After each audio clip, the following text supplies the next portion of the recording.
তো চলো আজকে তোমাদেরকে একটা নতুন রেসিপি দেখাবো। তার আগে আমার একটু বাগানটা ঘুরে দেখো। দেখো আমার কত বড় বড় লঙ্কা গাছ হয়েছে বাগানে।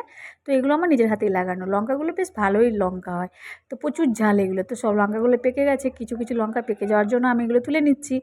আর আজকে একটু করবো কিন্তু খারকোল পাতার বাটা। তো আমাদের বাগানেই দেখলাম খারকোল গাছগুলো হয়েছে।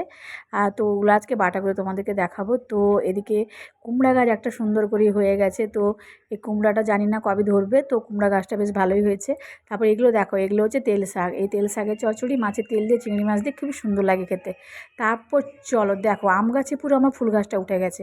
তারপর এদিকে এসো, এদিকে দেখো আমার কাঁচকলা গাছে পুরো দুটো কাঁচকলা ধরেছে। এগুলো হচ্ছে রান্না করা কলা। তারপর এদিকে একটা সুপারি গাছ একা উঠে গেছে। এই দেখো দেখো দেখো দেখো আমার এই খারকুলো গাছটা।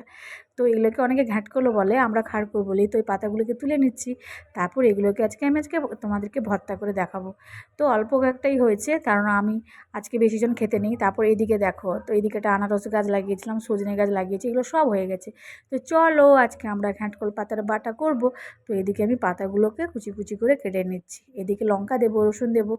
তো ডাঁটিগুলোকে দিব না, শুধু পাতাগুলোকেই নিচ্ছি।